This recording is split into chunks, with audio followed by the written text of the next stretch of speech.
Working hard for something we don't care about is called stress. Working hard for something we love is called passion. What's the difference between, doing something you love and you work late hours and you sacrifice your relationships and you sacrifice your family, but you look at it and say, it was hard, but it was worth it, versus losing all those things and all you do is get a Lamborghini at the end, It's like, was it worth it? I'm like, not so sure I'd do that again, And so I think that's what purpose and cause provide us, is they give us a reason for the sacrifice. That's what love gives us. It gives us the reason for the sacrifice. That's what children do. They give us the reason for the sacrifice. Your life will profoundly change when you have a child. Is it worth it? Yes. Is it easy? No. Every person I've ever talked to who has children say it's the most difficult thing they've ever done. And if you ask them if it's worth it, they all say yes. That doesn't go together, I work with the Navy. I've worked with the Navy SEALs, and I asked them, how do you pick the guys that go on SEAL Team 6, right? Because they're the best of the best, the best, the best. And they drew a graph for me, and on one side they wrote the word performance, and on the other side they wrote the word trust. The way they define the terms is performance on the battlefield and performance off the battlefield. So this is your skills. This is, did you make your quarterly earnings, however you want to translate it, right? Performance, it's traditional. This is, how are you off the battlefield? What kind of person are you? The way they put it is, I may trust you with my life, but do I trust you with my money and my wife? They're SEALs. This is what they told me. Nobody wants this person, the low performer of low trust, of course. Of course, everybody wants this person, the high performer of high trust. Of course. What they learned is that this person, the high performer of low trust, is a toxic leader and a toxic team member. And they would rather have a medium performer of high trust, sometimes even a low performer of high trust, it's a relative scale, over this person. This is the highest performing organization on the planet, and this person is more important than this person. And the problem in business is we have lopsided metrics. We have 1,000,001 metrics to measure someone's performance and negligible to no metrics to measure someone's trustworthiness. And so what we end up doing is promoting or bonusing toxicity in our businesses, which is bad for the long game because it eventually destroys the whole organization. The irony is, it's unbelievably easy to find these people. Go to any team and say, who's the asshole? And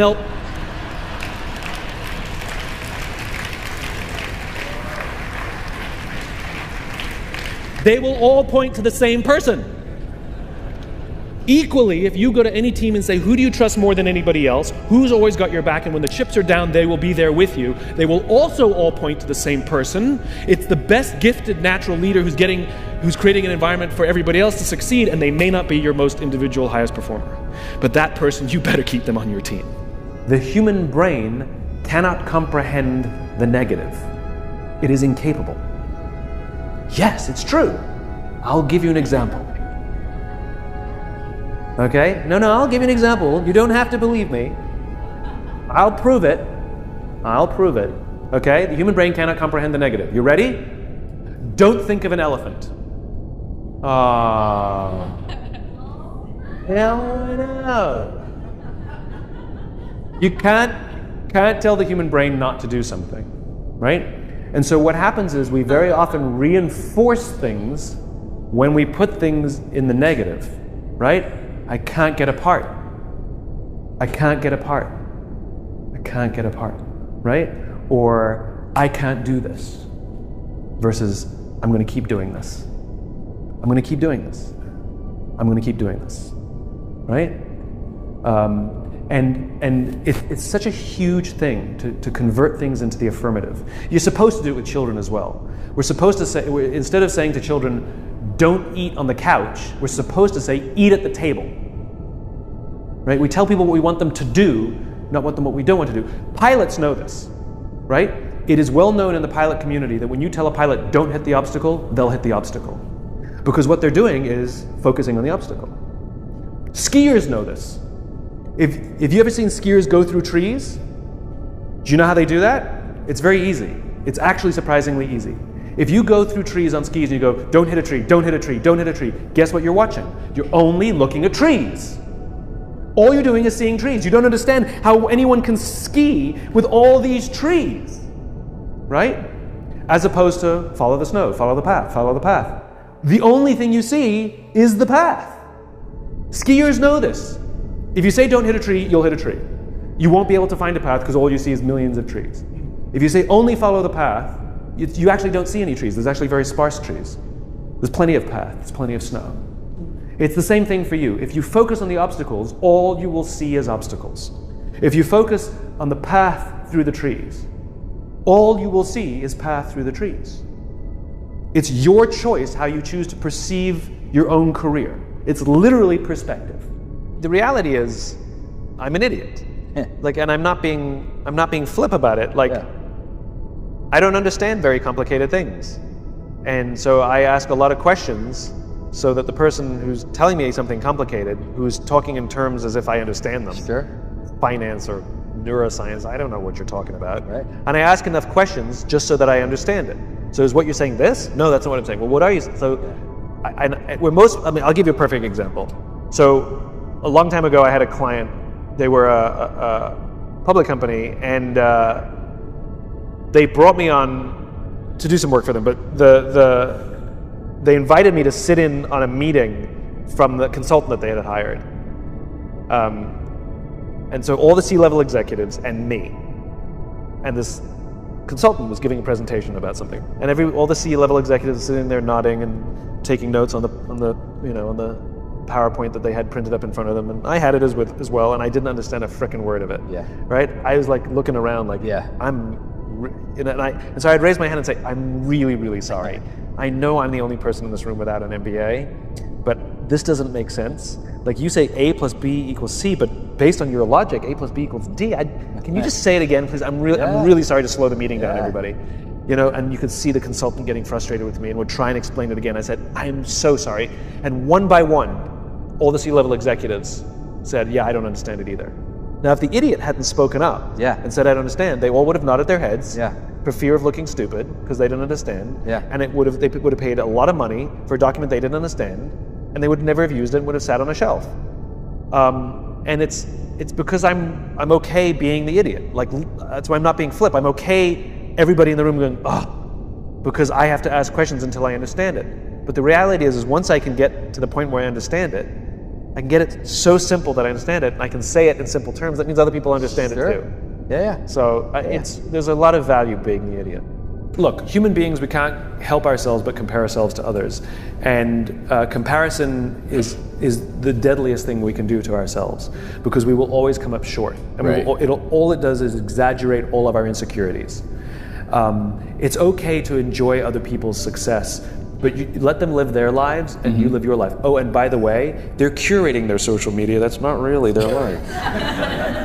And so you're making decisions based on how you feel, based on their curated things. I know, I've talked to so many millennials. I know somebody who's out of work, really depressed, and yet she goes and does all these things so she has the appearance of this amazing, successful life. And so you imagine, now she may be making those decisions based on what her friends, who knows what sort of weird, twisted, exaggerated, circle of depression this is forming. So go back to the rules of the infinite game. Your friends are there to admire. Your friends are there to say, God, I'm so happy for them. What are they doing that I can learn from? I'll give you an example. So we can all fall into this trap. So, in my business, authors and speakers and folks like us, we're all comparing ourselves to each other, and sometimes it can get silly and competitive. And there was, sometimes I go on Amazon and I check the rankings of my books to see that I still have a job. And now and then there was this one author who I hated for no reason. He's very smart. His work's incredibly good. He's incredibly well respected. I respect him, but I hate him. And I would check the rankings of his books. And when I was ahead, I'd be like, yes. And when he was ahead, I was like, right? It would drive me crazy. And I had this weird abstract competition. Same thing, right? Social media happened to be Amazon rankings. Right. And I would check in all the time. I'd always check in, mine, his, nobody else, just mine and his. Anyway, we were, I was at an event and we were interviewed together on the same stage. And and the interviewer decided to let us introduce each other. So I went first. I had to introduce him, and this is what I said. I looked at him and I said, you make me very insecure. I said, because all of your strengths are all of my weaknesses. And every time I see you do well, it just reminds me what I'm bad at. That's how I opened up. He turned to me and he said, funny, I feel the same way about you.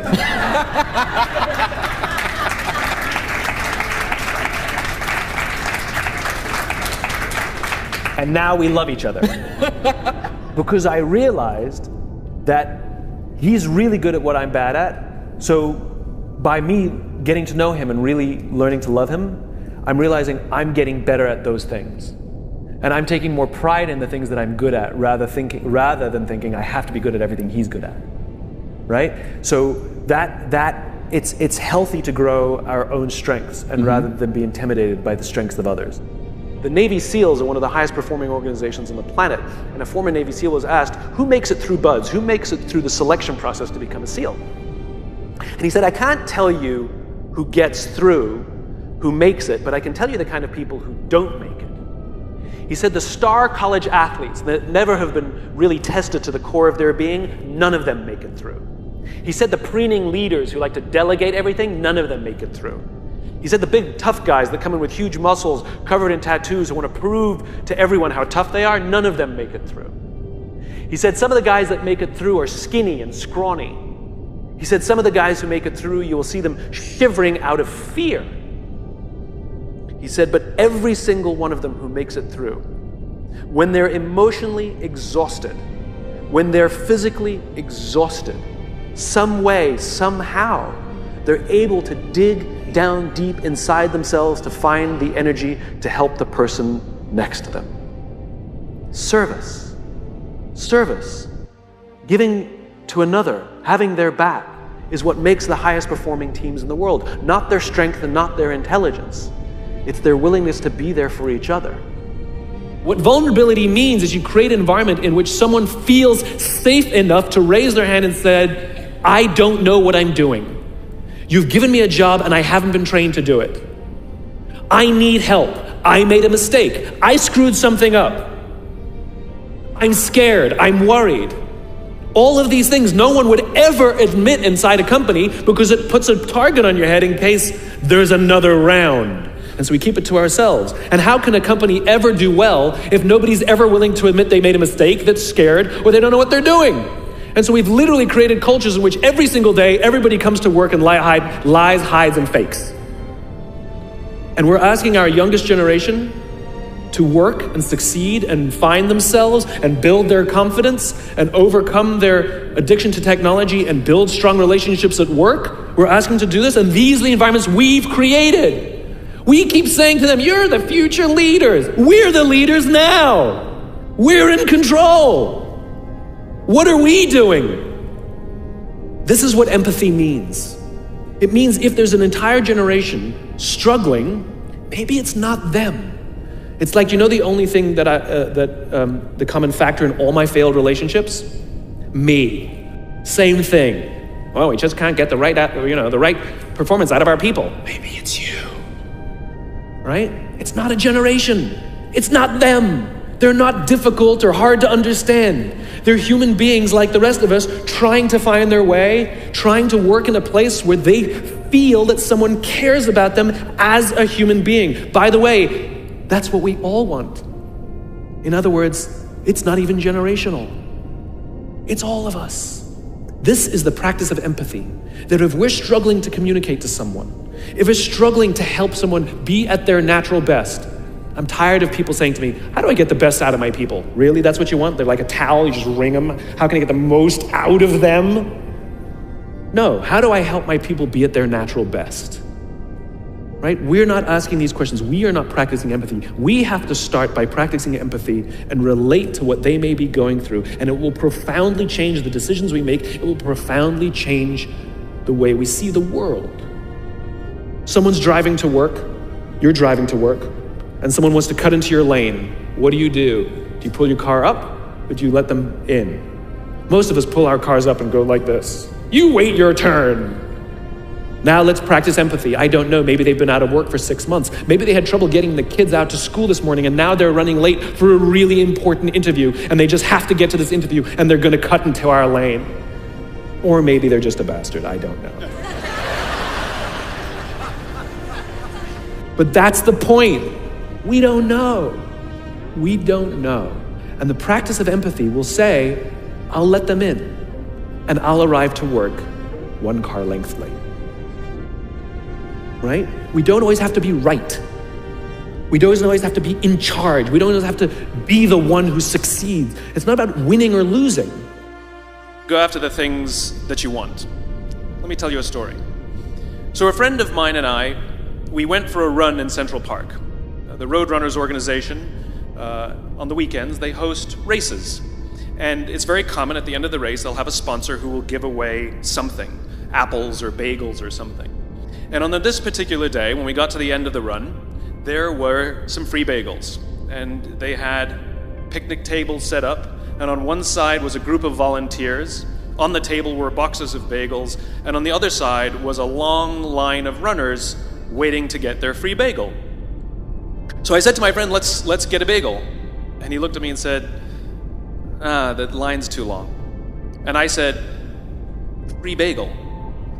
And he said, I don't want to wait in line. And I was like, free bagel. And he says, nah, it's too long. And that's when I realized that there's 2 ways to see the world. Some people see the thing that they want, and some people see the thing that prevents them from getting the thing that they want. I could only see the bagels. He could only see the line. And so I walked up to the line. I leaned in between 2 people, put my hand in the box, and pulled out 2 bagels. And no one got mad at me, because the rule is you can go after whatever you want. You just cannot deny anyone else to go after whatever they want. Now, I had to sacrifice choice. I didn't get to choose which bagel I got. I got whatever I pulled out, but I didn't have to wait in line. So the point is you don't have to wait in line. You don't have to do it the way everybody else has done it. You can do it your way. You can break the rules. You just can't get in the way of somebody else getting what they want.